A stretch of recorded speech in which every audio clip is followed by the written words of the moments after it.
Good afternoon. It's indeed a pleasure to be able to join you at today's Growing Timber webinar. I would like to thank UBS for hosting me to a visit of your very impressive new premises today, as well as their webinar and the chance to get to network and meet up with all of you. Now, there are three key points that I would like to cover today. First, the importance of staying open and connected. Secondly, ensuring that opportunities for Singaporeans in the financial sector. And thirdly, providing more overseas work opportunities for Singaporeans. Over the years, our financial institutions, or FIs, with support from MAS and other industry partners, have grown the sector by many folds and created good jobs for our people.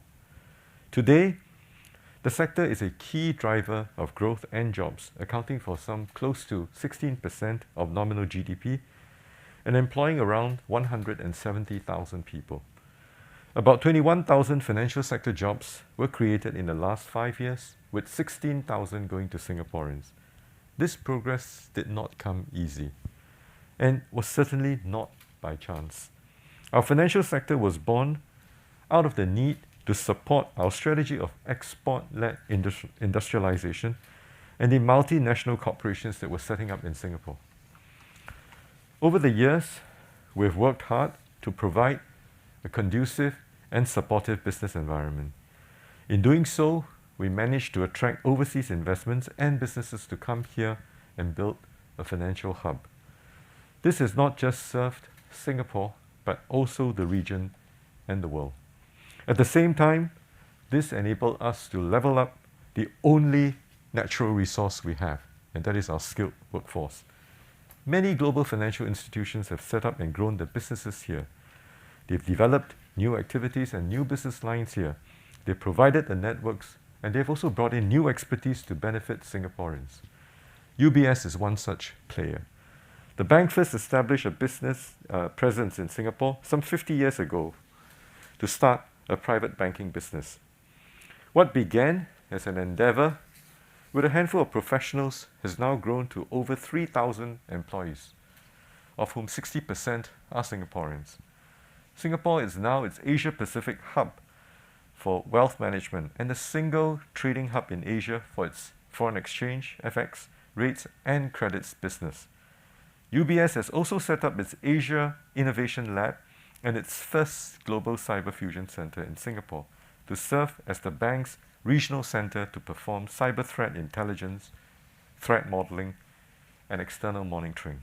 For UBS to cite these critical operations here is a concrete show of confidence in Singapore. UBS has also invested in our people.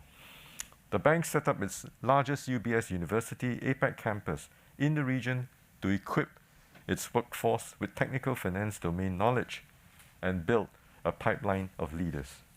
For example, in 2019, Mr. Edmund Koh was the first Singaporean to be appointed as UBS APAC president, overseeing the bank's entire business in Asia Pacific. Being open and connected has enabled Singapore to establish our position as a key financial hub known for our expertise, our connectivity, and our talent. Today, we rank amongst the top financial centers in the world. We serve as a control tower of business activities and operations in the region. This is remarkable, given our lack of hinterland, and we must not take for granted, we must never take for granted what we have built over the years. There are many other financial centers who are just as hungry and perhaps even more equipped with strong hinterland demand to make them attractive locations for international FIs. With financial services becoming increasingly borderless and fast-changing, especially amidst COVID-19, our ability to maintain our status as a key financial hub will be challenged. To ensure that we defend and grow our financial sector, we need to remain open and connected to the world and harness the diversity and the international complexion of our workforce. Now, this brings me to my next point on the issue of manpower. Our fundamental approach towards our workforce have remained unchanged over the years.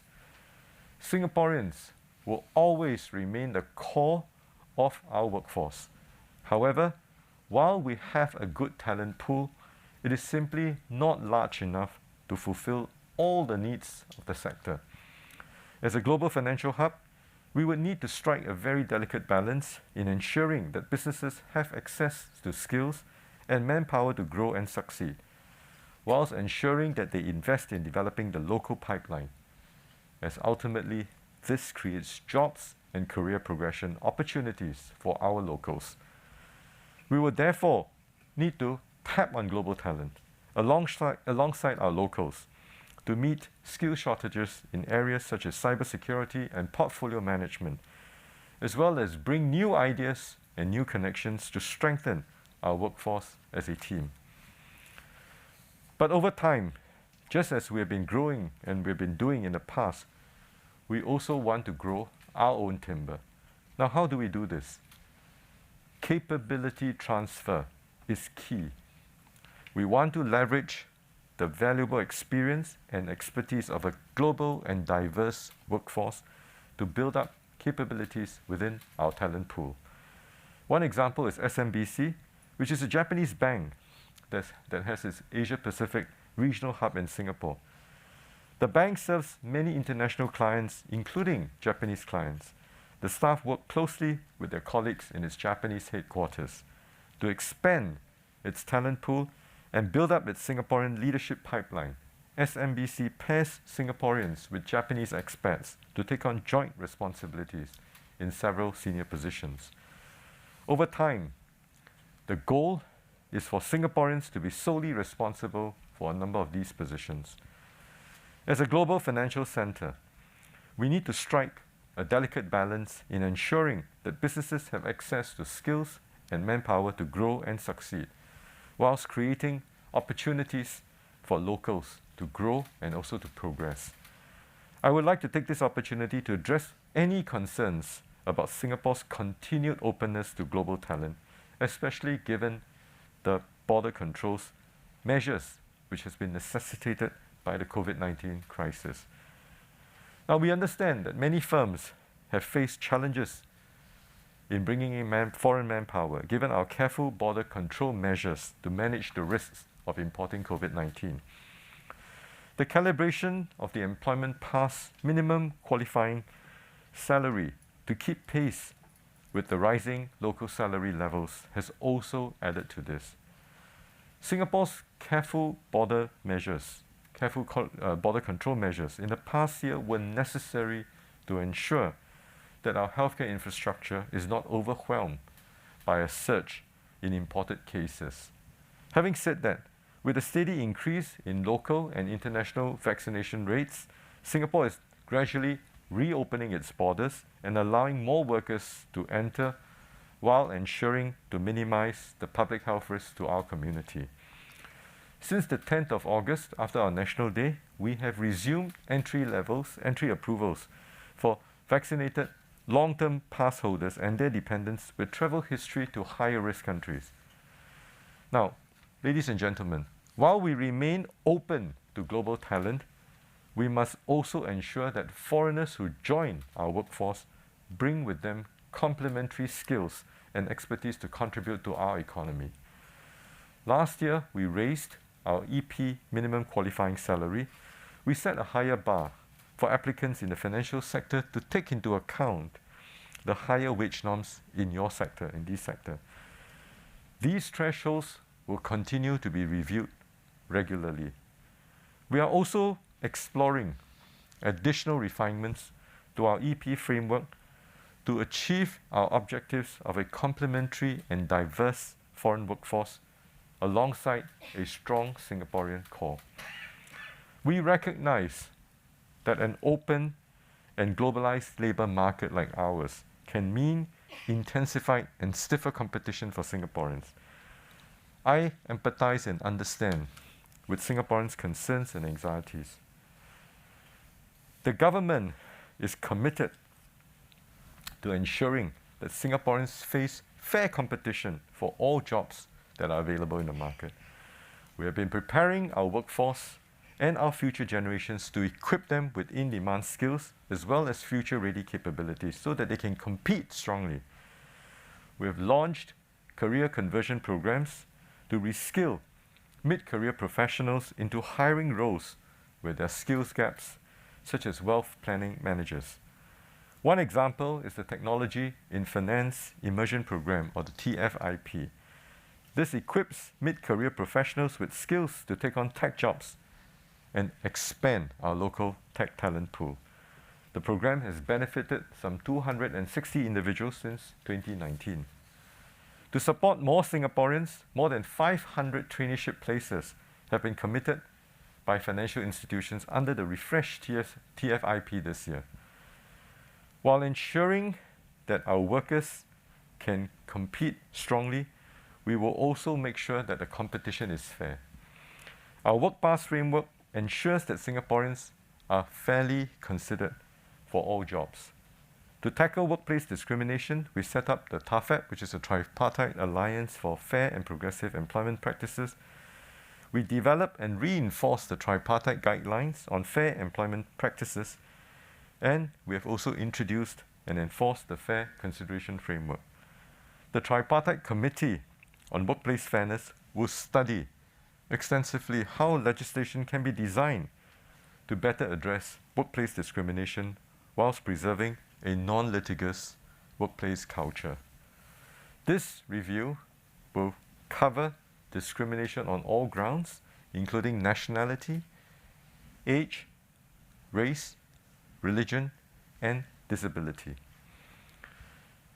As we continue to develop Singapore as an international financial center, we need to equip all Singaporeans with international capabilities so that more can take on regional and global roles and across all levels. Given our international complexion, 40% of jobs in the financial sector are primarily regional and global roles. Financial sector professionals need to have international capabilities, such as the ability to work with people from different cultures and run a business well in different operating environments in order for them to learn how to do well in these roles. Those in senior roles will also need to have a good understanding of the global business context and be able to manage a diverse group of stakeholders. Overseas work experience offers exposure to different people and new business cultures. It provides opportunities for us to gain first-hand understanding of overseas markets, learn to connect well with the locals of another country, and perhaps even pick up a new language. These postings also offer the opportunity to challenge ourselves in new areas, and to grow and thrive under such circumstances expands each other and one another's capabilities and builds resilience and adaptability. Now, this brings me to my final point, which is an important one. Financial institutions have shared that sometimes Singaporeans are reluctant to go abroad, citing reasons such as children's education, parents' health, or spouse's career. I can empathize with this. Singapore is, after all, a very comfortable place to live in, being ranked top in Asia in Mercer's Quality of Living poll. But for us to sustain our competitive advantage, it is something that we need more Singaporeans to embrace, especially for those looking to progress in their careers, for two important reasons. First, our domestic market is small, with limited growth in domestic-facing roles. As our financial sector continues to grow, more international-facing jobs and opportunities will be created. Because these are not domestic jobs, the competition for jobs, especially at the more senior levels, will be with the diverse global workforce.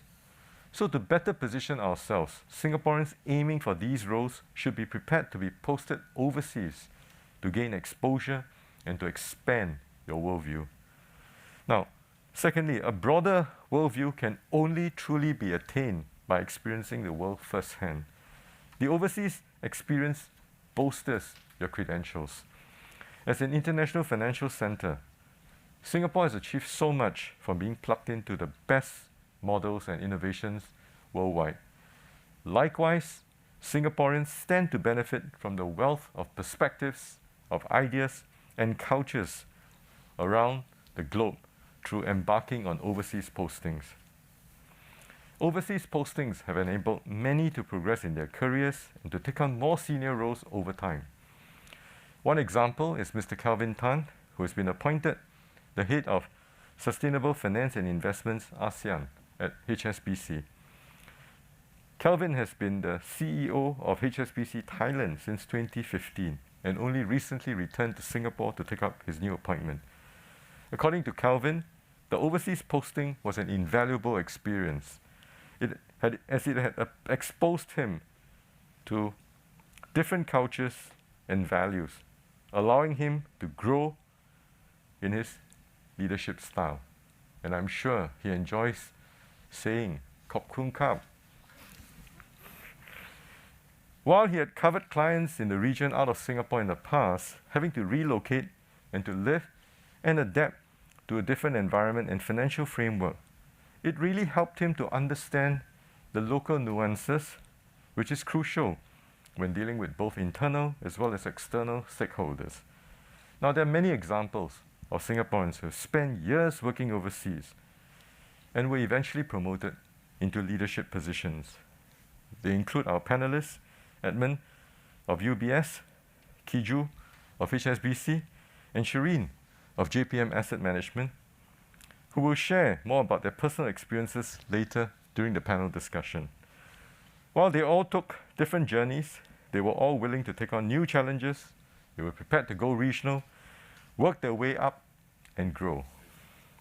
I urge more Singaporeans to step out of our comfort zone, take up regional postings, and broaden your horizons. For those who may not have the opportunity to go overseas, there are other ways to grow your cultural understanding. For example, you can take part in roles, in projects that allow you to interact with your overseas counterparts or get to know your foreign colleagues. Financial institutions have a part to play in nurturing our local talents to becoming your global talents. In fact, many are already doing so. Citi has about 120 Singaporeans working abroad in 16 countries, and close to 30% of them are in senior positions. HSBC also has more than 260 Singaporeans in other countries, and more than 20% are in senior positions. The government is committed to supporting financial institutions and individuals in developing international capabilities. One way that MAS does this is through the International Posting Program, or iPost for short. This supports financial institutions to send Singaporeans on overseas posting. Since 2016, close to 110 promising Singaporeans have been supported on such postings, and most of them have returned to Singapore to take on larger roles here. Now, this is important, ladies and gentlemen. MAS will be expanding the iPost program to support more Singaporeans to work overseas, especially in other Asian countries. Asia is an important market for many financial institutions, and we want to more aggressively grow our own timber and our pool of talent with Asian acumen. MAS will defray the salary costs for these postings to Asia, in addition to other costs such as airfare, accommodation, and allowances. And support will be extended beyond those in the mid to senior level talent who will take on bigger managerial and leadership roles to younger and also specialist talents. So please reach out to MAS after this. Please take advantage of this. There is also value in instilling global mindsets and capabilities into the DNA of our Singaporean workforce, especially our young. For example, JPM Asset Management has a global associate training program where top analysts are posted to New York or London for a month-long stint to participate in projects with their peers from around the world.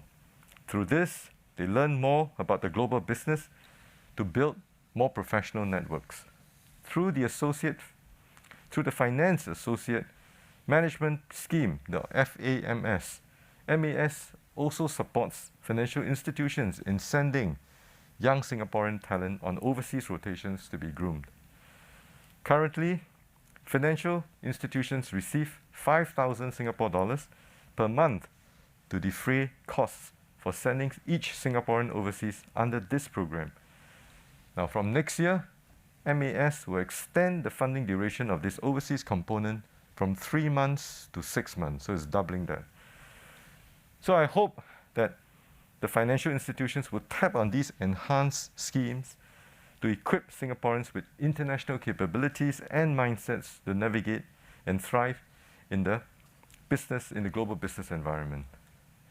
In conclusion, ladies and gentlemen, we need a globalized workforce to power our international financial center.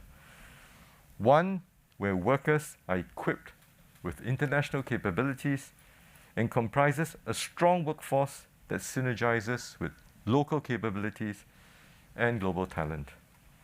To ensure that Singaporeans have access to good jobs and career prospects, we hope to work closely with all of you, our financial institutions here, to equip Singaporeans with the relevant skill sets and the expertise through more overseas posting. We also need Singaporeans to embrace these opportunities to gain overseas experience, to gain these networks as well. As the saying goes, you should try and take every shot. If you don't take any, you will miss 100% of all the shots available. Thank you very much.